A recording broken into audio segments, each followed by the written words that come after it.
welcome to the Buy Low, Sell High podcast for week 12. I'm your host, Josh Shepardson, and you can follow me on Twitter where I post as at BChat50.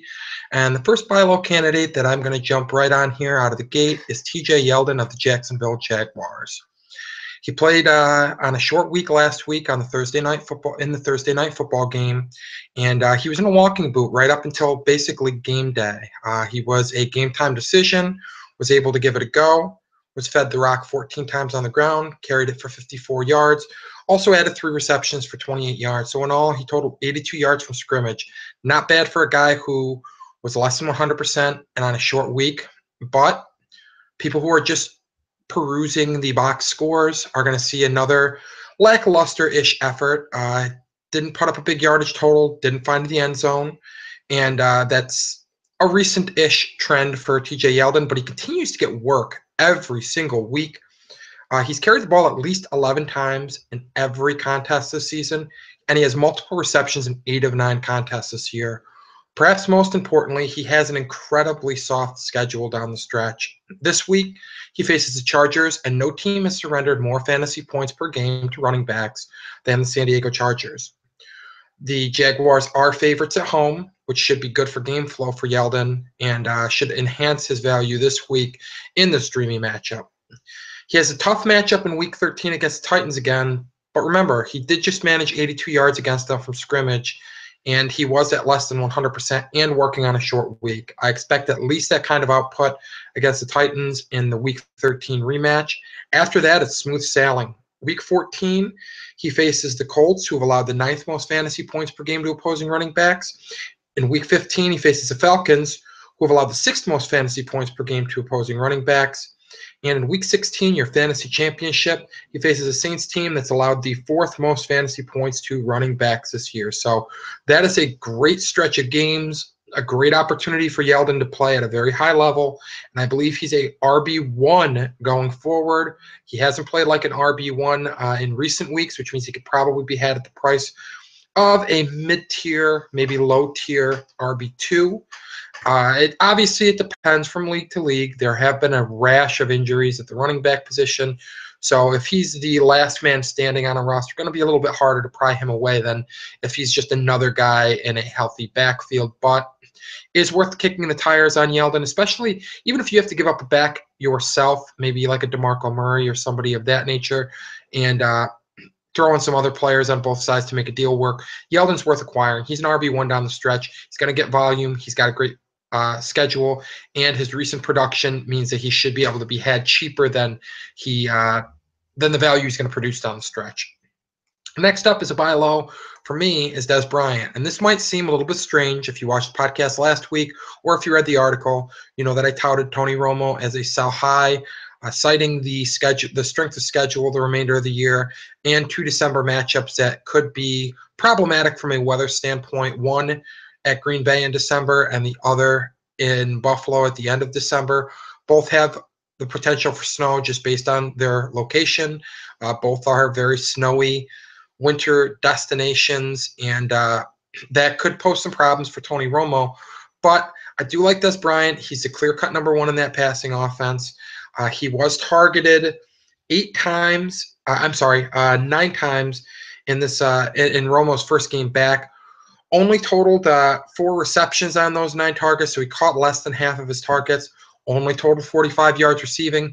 Did salvage his day with a touchdown reception, but you have to suspect that as Romo shakes that rust off, the volume is going to result in more efficient production. He's going to catch more than half of his targets more frequently than he's not going to from Romo, but Romo had a lengthy layoff, and to expect him to be on point was probably optimistic for those who did roll with Tony Romo this week.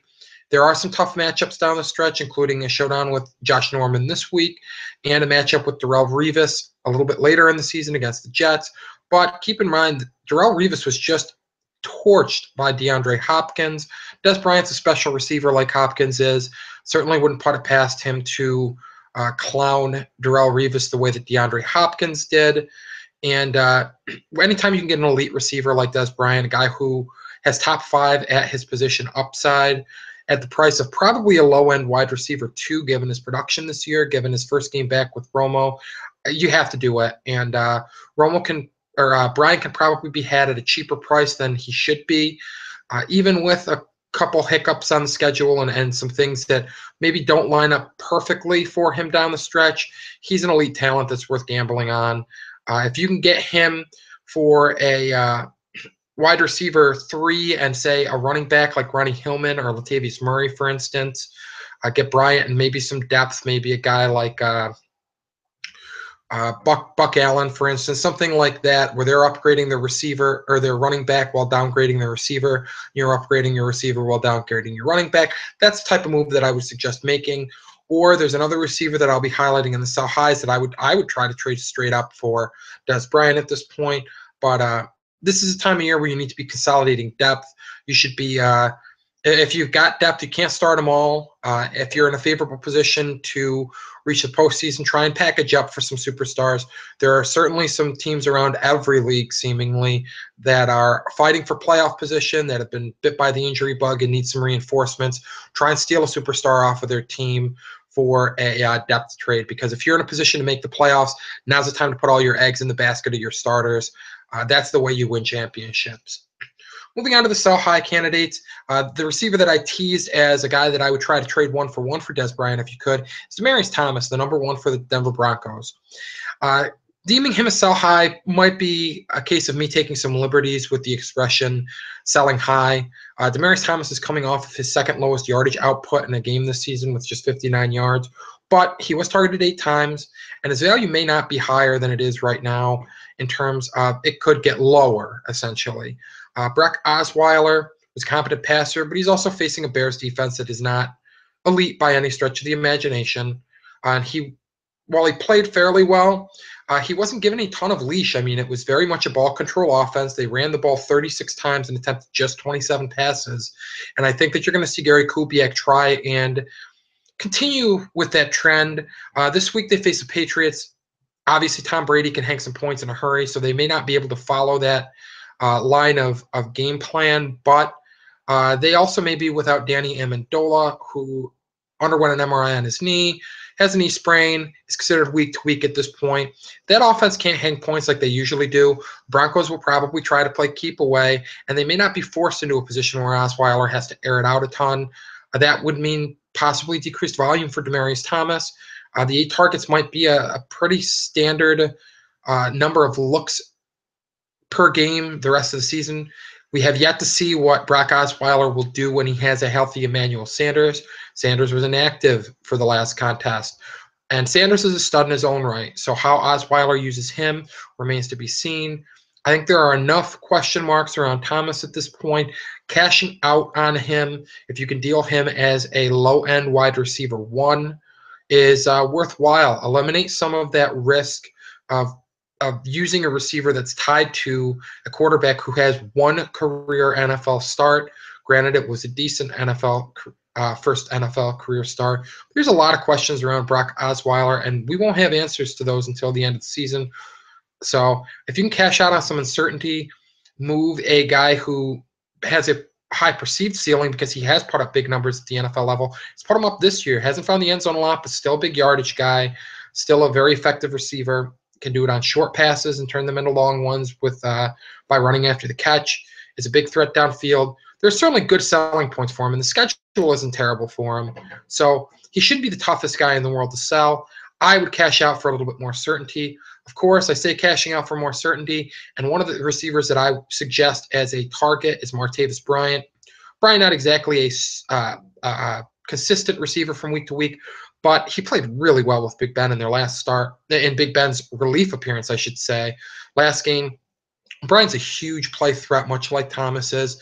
Not as consistently targeted as Thomas typically is, but playing with a much better quarterback. Big Ben is a much more reliable quarterback than Brock Osweiler. Is the second fiddle to Antonio Brown, who defenses have to account for, leaving Bryant with single coverage, and he's a matchup nightmare. He runs like a gazelle. He's huge. He's a big red zone target. He's great after the catch. He can do it all. And the fact is, Thomas has a little bit more name recognition, a little bit more appeal in fantasy circles because he's done it longer. I think you can actually get something with Martavis Bryant for Thomas, and I think Bryant can outperform 1-to-1 outperform DT down the stretch. So if you can get Bryant and a little bit of something, I would do that.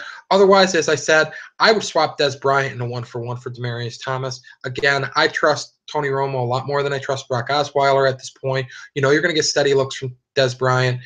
He doesn't have anybody competing with him for targets in the same ilk as a Emmanuel Sanders like DT does. And it's also worth noting that Brock Osweiler was not afraid to use his tight ends, threw quite a bit to both Owen Daniels and Vernon Davis. And you'd figure as Vernon Davis continues to learn this offense and become more acclimated with it, his role could continue to increase as well. So I'm cashing out on Demaryius Thomas at this point.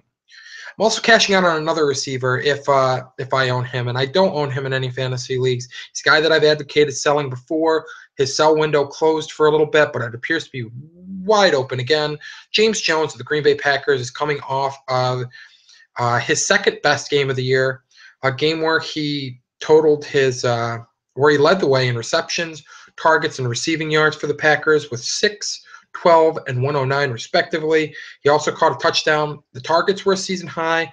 The receptions and the receiving yards were the second highest marks of the year. So only a second 100-yard receiving game of the year. First time he's targeted double-digit times this year. Only the second time he received more than 6 targets in a game. He remains a touchdown or bust play, even off of his big game. Don't go crazy and lose sight of the fact that James Jones was deemed not an integral enough part of this offense that they let him walk as a free agent after the 2013 season. He spent the 2014 season struggling with the Oakland Raiders, opened this season with the New York Giants before they cut him, joined the Packers before the first game of the season, had some nice games early, definitely has some chemistry with Aaron Rodgers, but Randall Cobb is still the number one there. Devontae Adams was targeted over 20 times a week before. They have other guys there. Eddie Lacy's looked good in his last game. I just don't trust James Jones as more than a touchdown or bust option. You can sell him for a little bit more than that. I would advocate doing just that. Package him perhaps with some depth. This is another case where try and package upwards. If you have some depth at running back, if you have some depth at receiver, try and pull off the 2-for-1 where you can upgrade slightly. But I would cash out on James Jones at this point. He's far too inconsistent to be relied on. He's good enough to be rostered, certainly. Obviously, you're not looking to cut him after this. But this is about as high of a selling point as you're going to get probably again. And keep in mind, Aaron Rodgers didn't exactly have a big game with James Jones turning in this huge effort. Passed for just a little over 200 yards. So this looks like a team that would like to establish some balance. They were able to run the ball. They got their first 100-yard effort from Eddie Lacy. So this isn't necessarily a pass-happy offense. It's always going to award James Jones the volume that he had this week. And on that note, that's going to wrap things up.